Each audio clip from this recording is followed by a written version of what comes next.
Hello and welcome to the Treasured Page podcast. I'm Melanie and this is our quiet crafting space. I'm coming to you from southwest England and today it is slightly sunny, a nice blue sky, and I'm just relaxing in my craft room having a little chat to you. Today's topic is going to be all about supplies, where to get them, what you need, the essentials to get going, and things that you may not have considered that you could use. So this is episode 9. How are you all? I hope you're well. And I hope that you've listened to a few of the other podcasts and by now you're fully interested in maybe creating your own quiet crafting space and having a look at the things around you and seeing whether you could use some of your life clutter to turn it into a book or create something special, something worth keeping. You obviously thought you wanted to keep all the things in the first place. Maybe you'll do something with them on a rainy day or when you've got more time. Well, guess what? You're never going to have more time for a problem. So let's have a look at that today. Let's just see, could it not be a problem? Could it be a new exciting adventure that you are embarking on and it just happens to be a useful supply that you could add to your journals? But we're trying to get away from the scary thought of the big journal, trying to make the perfect journal. There is no such thing. There are so many different ways to make a journal. It's like making a quilt. There are lots of designs, lots of ideas, lots of methods. It's really up to you. I think I'll go back to why I started journaling or how I got into it, rather how I fell into it. So what I wanted to do was write a journal. That's what I thought I wanted to do. I wanted to keep a journal and document what was going on for me. And that was something that I had done in the past. I'd started a diary when I was 14. I used to love writing in it. And I would do that every single day. And I would write a little bit about my day. I never saw it as a chore. I thought that was great. And then I often would add things like a receipt for a special purchase. I would add tickets from wherever I'd been, such as a cinema. I would add little cards from a store, loyalty cards, all those sort of things, because I like to show what I'd been up to in my life. I used to talk about my friends, what friends I had. I used to keep letters from them because that was back in the day when we all had snail mail and we used to write and we didn't have texts and phones. Mobile phones just weren't a thing. So writing postcards and receiving postcards, letters from friends was all still a popular pastime. I remember going to I went to university when I was younger, and I remember a friend there. She came down the stairs and we'd rented a house together and we were in our second year of university. And she walked down the stairs and she was in her dressing gown and I hadn't seen her all day. I said, "What have you been doing?" And she just said, "Oh, I've been catching up on my correspondence." And I just thought, even then, that was a really old-fashioned term. And it's stuck with me since. I'm catching up on my correspondence. I don't know if that was code for something else because she had been in her dressing gown all day. I think she'd been sleeping or doing her hair or doing something, but to just come out with that as that was her excuse. I've been catching up on my correspondence. And you just wouldn't hear that today. We don't catch up on our correspondence unless we are writing an email, in which case you'd say, "I'm checking my emails." It's just a term that it was a bit of an old-fashioned one for her even then to come out with it in the 90s, but now we just wouldn't hear that today. So yes, letter writing and writing on paper was a pastime, wasn't it? We all had special pens. We were excited by stationery. We loved the paper. We liked getting a brand new diary or a notepad, particularly if it had a pretty picture on the front or just echoed the style that we were into. Maybe growing up it was of a band that we liked or a cat or a dog or something on it.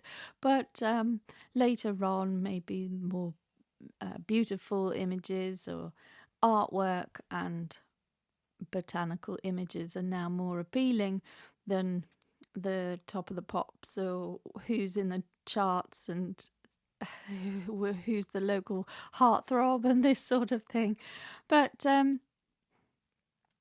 going back to writing was a big part of my growing up because my friends would do it, I would do it. And slowly, we sort of got away from that because text messages came in. So we kept up to date via digital devices and emails. And then I think we had Friends Reunited. Does anybody remember that? And then, of course, Facebook. And so we had the social media and the networks and things that were born, and snail mail, and just even diary keeping and journaling are now considered a more mindful task, a slow down task. If you've always done it, then great. Whereas before it wasn't an option. If you wanted to keep in touch with your parents when you were away from home, you had to write a letter. There was no other way unless you spent money on a phone call, which was often a lot more expensive to do.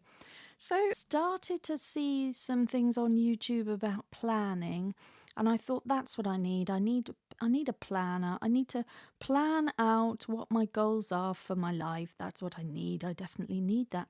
And I think then I started to buy papers that would allow me to write down my plans and my goals and put it into a traveller's style notebook, which I then bought. So thinking that might be the better thing.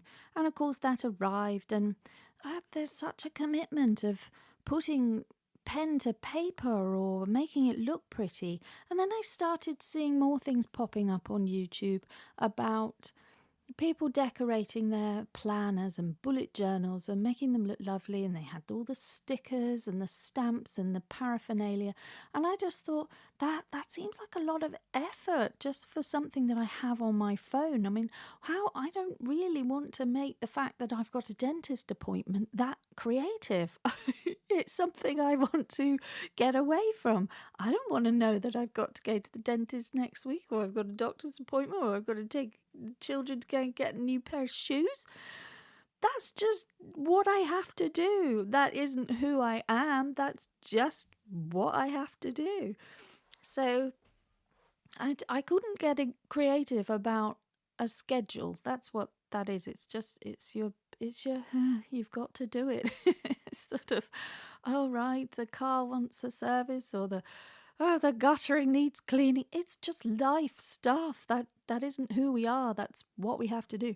So yes, I didn't feel very inspired to start making a beautiful chevron across the page with decorated hearts and flowers, and then pretty inks and calligraphy writing, all to house the very bleak week that was do my accounts, hairdressers, and shopping for food. Just no. What a waste of paper for a start. So it wasn't going to work for me, that, and I sort of thought, yes, okay, but what am I going to do to work towards my goal? What is my goal? I thought, okay, well, maybe I could write down my goal, and then I could work out how I'm going to achieve my goal. But even that seemed like a step too far. So it felt a little bit like, you know, when you want a clean house, or you just want your bathroom to be spotless at all times, and you're annoyed when people use it, and then you have to clean it. Maybe just me. Maybe you love cleaning. But I buy a lot of cleaning products. When I go to the store, I look for the cleaning products. I get excited by the fact that this one is going to reduce the lime scale and make my basin absolutely sparkly white and clean and fresh, and so I buy it. And then I think, I'm going to need something to clean the toilet, and I'll need something for the floor, and I buy all the things and I put them in the cupboard. And in my head, because I've bought the items, somehow the bathroom will magically clean itself. Only it doesn't work that way, does it? And I'm wondering if I've got the same mentality of journals, because I've made several of them now, and yet I'm still not planning my life in any one of them. So I've come to the conclusion that just because I want something doesn't mean it's going to happen. There's obviously a fair amount of effort. I have to go to the bathroom, I have to get out the cleaning product, and I have to physically clean the bathroom. And it can only be me, because it's only me that has a problem with it. So if I've got a problem with something, I've got to sort it. I've got to clean up my mess. Same with the craft room. Same with the craft room. I've got piles of paper here at the moment, and it really is getting slightly overwhelming. And the more I clear away, I do another creative project, and out it all comes again, and it looks like a bomb went off, and there is just a cascade of papers everywhere. So much like the bathroom, it's annoying, because once I've done the task once and I've cleaned it and it looks spotless and perfect and I'm happy with it because it looks like it does in the advert and how I want it to look, 2 days later, it's back to square one. And it's the same with any kind of cleaning task and mess. And that just isn't my happy place. It just is one of those things that has to happen in order for us to function and feel great and clean and hygiene and all of those things. So when it comes to creativity and we buy all of the products, are we using them all? Are we using our supplies to the best of their ability? Or are we just buying them because, like the cleaning product, we want to have the artwork, but we just don't know how to get from A to B? And so with the same principle of cleaning the bathroom or the kitchen, you have to put the effort in. You have to take the product and you have to learn how to use that product, and then you will get the results. And it's only by doing that regularly and doing it well that you will get the results that you want. So if you start putting down some paint or ink or papers, chances are you're not going to be 100% happy with it the first time. And that is because you have to keep working at it, like anything in life, anything at all, and then you will create the journal that you're happy with. And then as you practice more and more, you'll find that your journal pages are becoming different, that you probably look at them in a different way. And if you keep your first original pages that you made and then have a look at your journey of how far you've come over the weeks to come, you'll see a change, you'll see a shift, you'll see how you've learnt to use different things. If you put your papers in one position and then you layer another paper over it in a slightly different position, you'll find that it becomes more intuitive, more pleasing, because your brain is learning, you're adapting, you're using colour, you're adding words, you're putting motion into your artwork. Whilst I'm okay with artwork and that feels quite natural to me, cleaning the kitchen doesn't feel natural to me. It feels like a waste of time because someone's going to trash it. They're going to come in and they're going to put their stuff all over the surfaces and we'll be back to square one again. But that's just how it is, isn't it? That's the same for everybody all over the world. So it's a mindset. So approaching your journal is you need to find a positive mindset with it and think, okay, so everything else is a mess.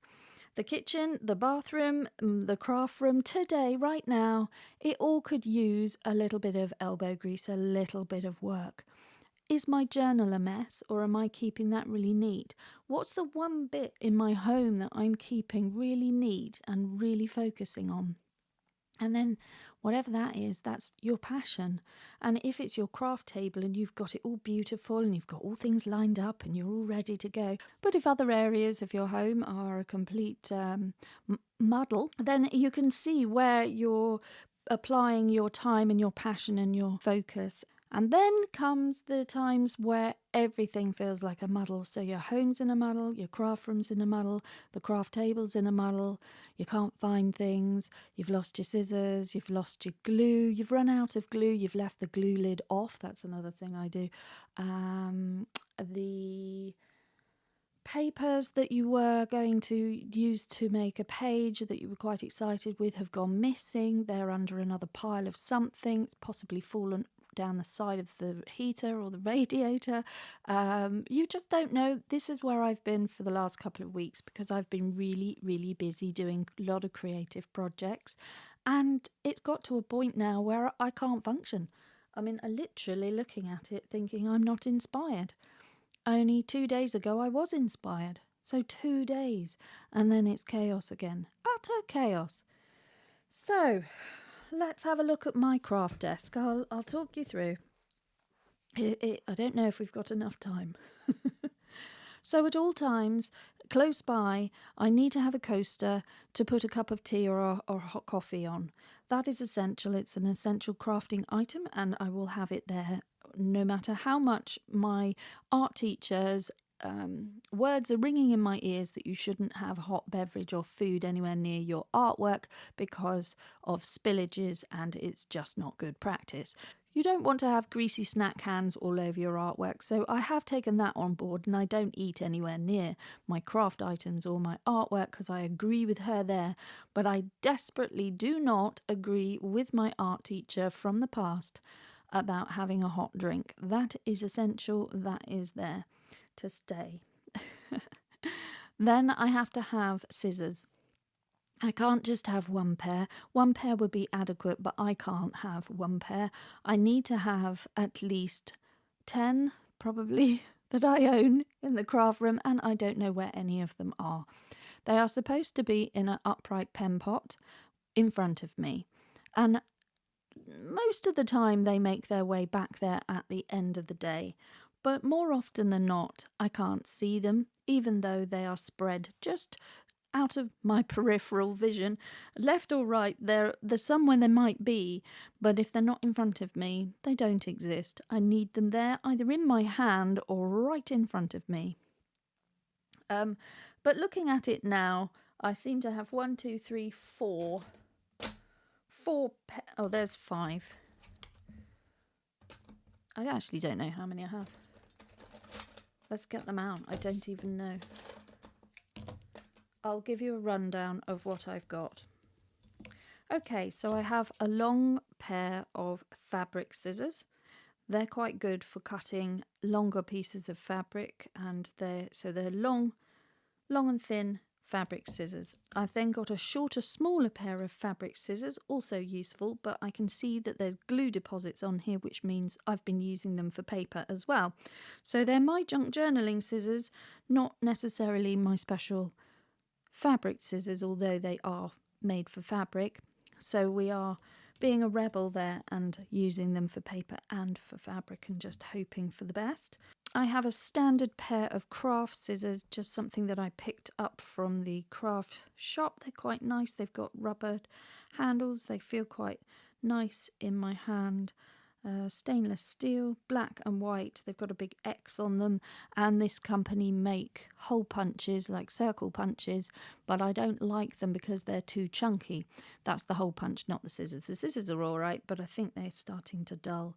So yeah, I kind of have a lot of scissors for different tasks. I've then got another pair which I picked up. Now these are not comfortable in my hand, but they are nice and sharp. So they're okay for the very quick snippety snip project, but I wouldn't want to sit there trying to fussy cut because they hurt, but they look pretty because they're gold. So, you know, they're there for aesthetics rather than any practical use. And then I have got Tonic Studios Tim Holtz little fussy cutting scissors. Also now I can see caked in glue, so I might go and wash those. They've got sort of a serrated edge which is supposed to help fussy cut, but I'm not getting on with these ones, guys. I bought them because I'd heard such good things and a lot of crafters recommend them, but at the moment they are not. Maybe they take a little bit more practice like everything else, but I didn't find that I was getting the job done very quickly with those. I couldn't glide round the corner. It is a very precise cut that it gives you on a fussy cut. I might just... Let's just have a little go here. I need to... So I pick these up when I'm trying to do a video and I just need it to work, but I don't know what it is that I just... They sort of judder, if that makes any sense. They're serrated and... I mean, they're cut, they're very good, but not sure. So these are the smaller ones. And so that's it. Yeah, 5 pairs of scissors. Oh, then I've got sort of fancy ones, which I didn't even know I had. These are ones that make scallops, like not scallops, but oh, it says not corner edges. Oh, I didn't know I had these. Oh, it's a corner edger. Oh, I picked these up in the charity shop a few months back, and I haven't actually used them because I forgot that I had them. So we could do that. I must use these things. Then I do have serrated edge. I do have like pinking shear scalloped edges, scalloped scissors. Those are good. I like those. I don't know where I got them. It hasn't got a brand name on them. But you cut them one way and you get a nice scalloped edge. And then if you sort of manoeuvre them around, I can get a pinking shear, pinked edge, which looks like a stamp. So those are useful. Oh, that's where they went. Oh, I found another pair now. These are Westcott titanium scissors. Oh, they're good. Oh, okay. So there we go. I've got some scissors now. I've got 4 large pairs of scissors, one of which is fabric. Oh, 2 are fabric and 2 are paper. Okay, there we go. 2 fabric and 2 paper. 4. And then we've got the Tim Holtz Snippety Snips and then a little pair of fabric. Yeah, I've got 6 pairs of scissors and 7 with a scalloped edge. It's a lot. It just doesn't feel like a lot sometimes when you're just in the zone and you need to have the things to hand. I need a bone folder. I do like that. This is covered in glue, so this wants a wash. I use that a lot. Craft knife is very good, and a pokey tool, but I do use a proper bookbinder's awl, which is AWL awl, and that has multiple uses. It's very good, so I wouldn't be able to get by without one of those, I don't think. Well, I could. I'd have to use a needle. And then glue. Glue is a big subject, I suppose, but I have currently got 1, 2, 3, 4. I've lost the stick glue. Wherever the stick glue is, that makes 5, and I'll just tell you what that all is. I've got a bottle of 3-in-1 from Beacon. That's advanced craft glue. It's a silicone-based glue, very good for paper and fabric. And then for super strong projects, anything archival, I use Fabri-Tac, which bonds fabric, lace, glass, leather, wood, trim, everything, as does everything, and it grabs and holds very, very quickly. I've got the Art Glitter Glue Adhesive because I like the precision nib applicator that you can get. And I've also got another little bottle here, which I've bought from the craft store, little plastic bottles with another precision nib on it. And that has got collal glue in that, and we get that in Europe. And that is another sort of silicone-based glue, so it's not water-based. But then, on the floor, I have PVA glue, which I will use for collage. That's quite a wet glue. I wouldn't use that for digital kits because the water content in it can smear the ink, so that's a top tip. So it is quite good to use maybe the silicone-based glues for that. Art glitter glue, that can run inks on digi kits. We've got a stick glue here. That's not a very good one. I don't buy the shop own brand anymore. I've had too many projects where things have ended up peeling up a couple of months later they all seem like they're doing really well, and then a couple of months later they're just peeling up. So I like to journal for archival reasons. I've got it in my head that my journals will be of value in the future, and I would like to pass them on, some to my children and some to others. And it would be unacceptable to me if I found out that things were peeling up, because I like them to be as I intended them to be for the next 50 years. Much like my cleaning endeavours, if I could just clean once and then it's remain like that for the next 50 years, I'd be a happy woman. But that's not realistic, is it? So I have to do that for my journals, because then I can live in this fantasy bubble that once I have done something once, it will stay and remain. So when I went to university, I was studying metalwork and silversmithing. And I very much liked that. I suppose it's not really, well, it is a craft, but it's a discipline. I suppose I liked it because once you put metal somewhere, it's not going to move, unlike a ceramic course, which I also loved as well. So that's a little bit of a Jekyll and Hyde. I loved pottery and ceramics, but I also like metalwork. And I like metalwork from the point that if I bent it into a shape, it's going to stay there forever. Oh, lovely. So you only have to do the job once. Whereas ceramic, you want it to go upright, but it's not going to necessarily stay there. So you have to be more relaxed with your expectations. But I liked that as well. So there's one side of me that likes to have things neat and orderly, and where I put them and they remain, and I don't have to do any more effort to them, and that would be great. And then there's the other side of me who doesn't mind one bit if the pot flops and looks like nothing I intended, because I'm okay with that organic mess. So I don't know if that's me or if that's relatable to other people, but I live in an absolute wreck of a mess that is the craft room for about 3 days, and then I start to shut down and I can't function in it. So about 3 to 5 days in, and I notice that my creativity levels go, and that's usually because I've lost the glue and I can't physically get on. So when things start getting lost and I start getting annoyed, and then my outlet for my emotions and my passions becomes either a chore or a struggle or a frustration, that can be very difficult.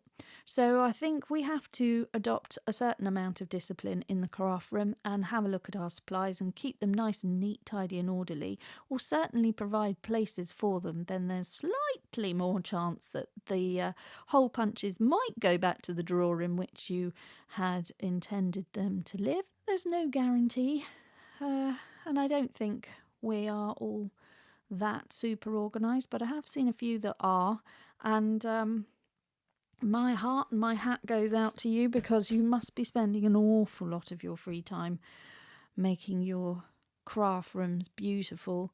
And are you actually getting any work done? Because I couldn't keep everything that pristine.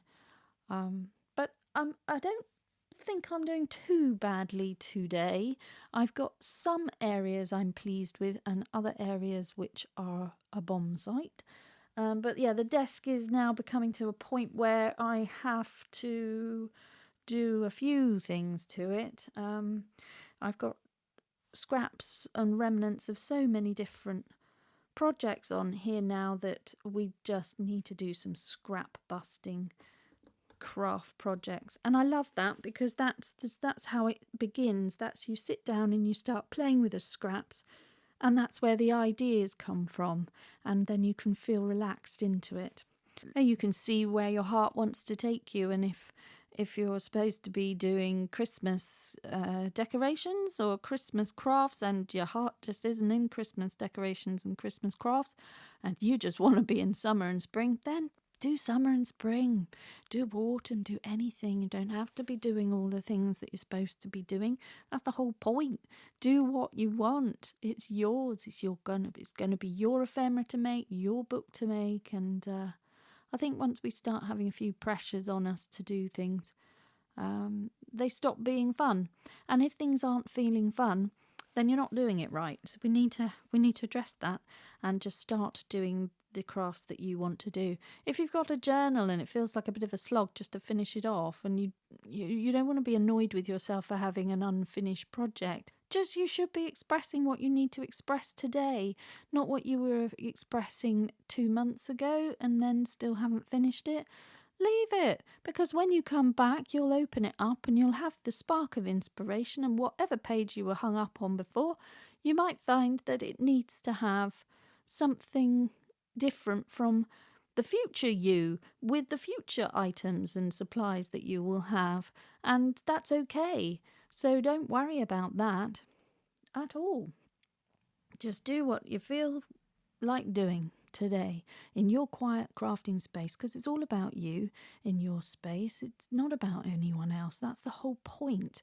We do a lot of things for everybody else all of the time, like cleaning the house and sorting everybody out and making sure things are right and correct. And if you've got jobs, then you're doing all of that, and you're doing things for other people a lot of your time, whether you realize it or not.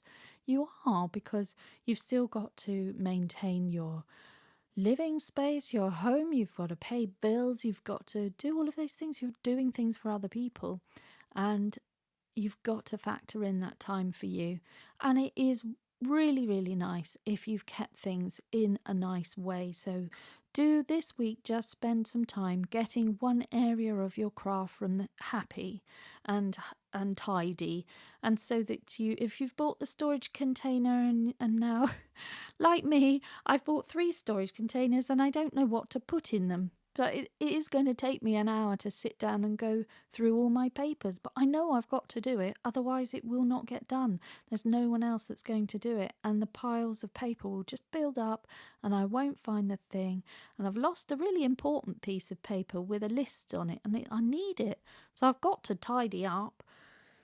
So yes, it's all about finding time, isn't it?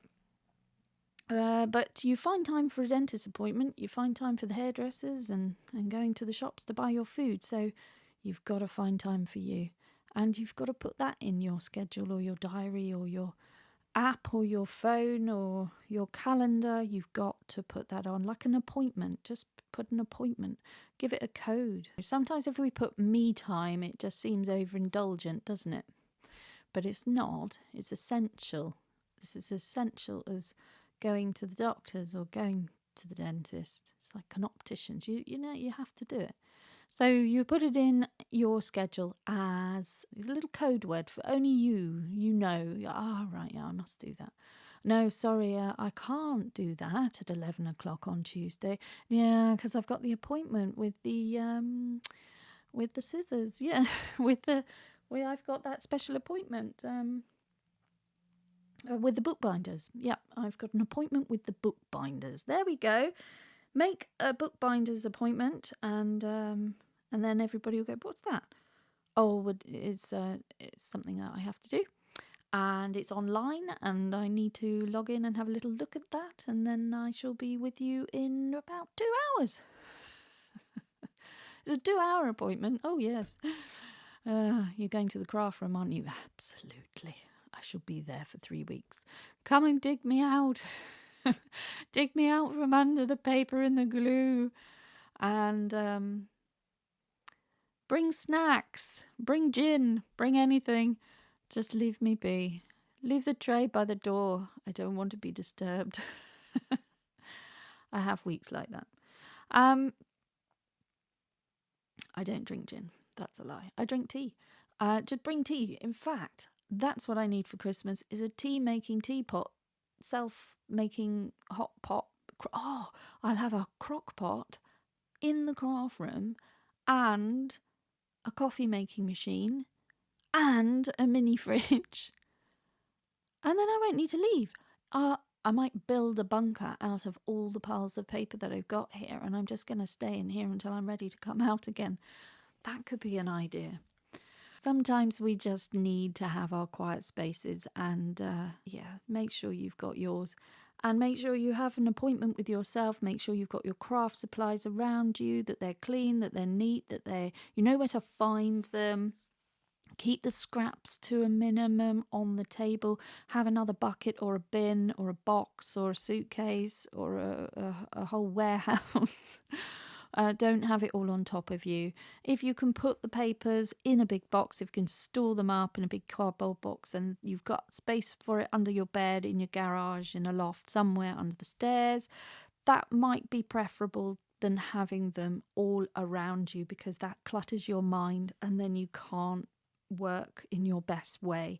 So try and keep everything as clear as you can, and to adopt a little discipline, because it is really important that you have your quiet crafting space. And I don't mean silence, I mean clear of clutter, just as much as a quiet, as in sound. I mean calm, I mean slow, I mean a place where you can go and it's how you want it, even if that is piles of paper everywhere and those are your things and you feel comfort in that, that's fine.